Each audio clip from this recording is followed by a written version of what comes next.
Um homem havia fechado os céus com uma única frase.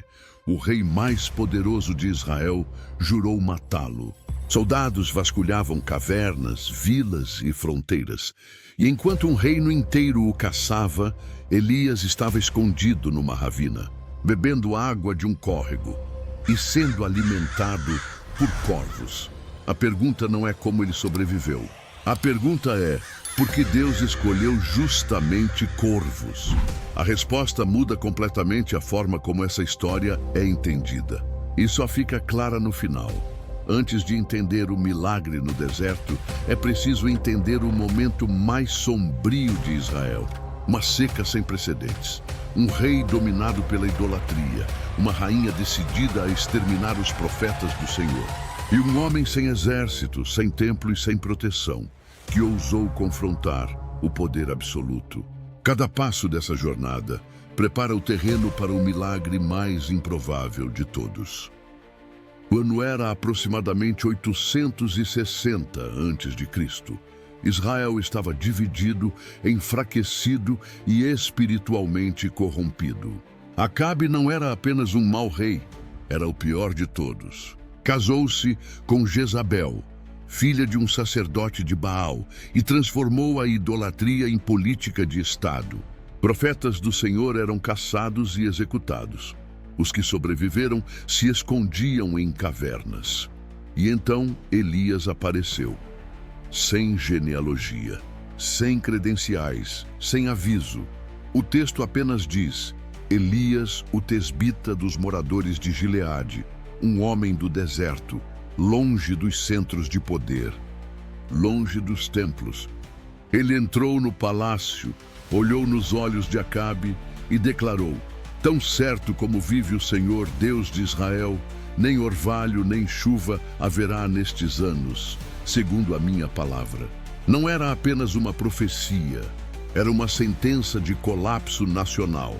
A economia de Israel dependia da chuva. Sem chuva, não havia colheita. Sem colheita, não havia comida. Elias não disse apenas que não choveria. Disse que nem o orvalho cairia. Toda a umidade seria cortada. Logo após a declaração, Deus falou com Elias: vai para o ribeiro de Querite e esconde-te ali. Querite não era um lugar seguro. Era um desfiladeiro isolado, árido, condenado a secar. E então veio a ordem mais improvável. Beberás do ribeiro, e ordenei aos corvos que ali te sustentem. Para um israelita isso era absurdo. Corvos eram considerados impuros pela lei. Aves associadas à morte, à impureza, ao mau presságio. E mesmo assim, foram eles os escolhidos. Elias obedeceu, cruzou o território, desceu até a ravina e ficou sozinho, sem provisões, sem abrigo, sem plano, apenas a palavra que havia recebido. E os dias começaram a passar. O sol nascia, o calor aumentava, o silêncio dominava o desfiladeiro. E então, pela manhã, o som de asas. Corvos desciam, pão e carne, depositavam sobre a rocha e partiam. À tarde, acontecia de novo. 2 vezes por dia, sem falha, sem atraso. Animais conhecidos por egoísmo se tornaram mensageiros de provisão. Não havia espetáculo, não havia explicação, apenas fidelidade diária, centenas de entregas durante meses. Enquanto Israel entrava em colapso, o profeta sobrevivia no lugar mais improvável possível, escondido à vista de todos. Mas o deserto não perdoa ninguém. O córrego começou a diminuir. O fio d'água virou poça, a poça virou lama, e então nada.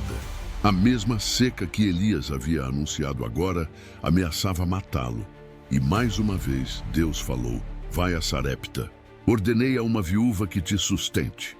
Sarepta ficava em Sidom, a terra natal de Jezabel. O deserto havia terminado, mas a dependência não. A viúva não tinha reservas. Apenas um punhado de farinha e um pouco de azeite, a última refeição, para ela e para o filho. Elias pediu pão.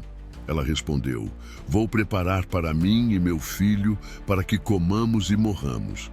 E Elias disse: não temas. A farinha não acabou. O azeite não faltou, dia após dia, milagre após milagre, até que a tragédia chegou. O menino adoeceu e morreu. A viúva acusou, chorou, questionou. Elias tomou o menino nos braços, subiu ao quarto e orou.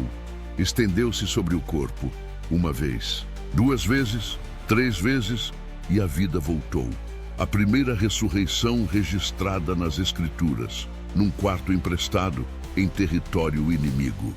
O mesmo Deus que usou corvos, agora devolvia a vida. 3 anos e 6 meses depois, Elias saiu do anonimato do deserto para o confronto no Monte Carmelo. Um homem contra 850 profetas. O fogo caiu, o altar foi consumido, a chuva voltou, mas nada disso começou no Carmelo. Começou na ravina, com corvos, com silêncio, com dependência diária. O deserto não destruiu Elias, o deserto o preparou. Antes do fogo cair do céu, ele precisou aprender a confiar na provisão mais improvável possível. Talvez a pergunta não seja por que Deus usou corvos, mas o que ele forma quando nos sustenta de maneiras que não fazem sentido algum. Se essa história falou com você, deixe um comentário. Às vezes, a maior prova de fé não é o fogo que cai do céu, mas a provisão silenciosa que chega todos os dias. Se você quer entender histórias bíblicas como essa, sem romantização, sem atalhos fáceis, mas revelando o que Deus constrói no invisível, inscreva-se no canal. Porque algumas verdades não aparecem no barulho, elas se revelam no silêncio, e só quem permanece consegue perceber.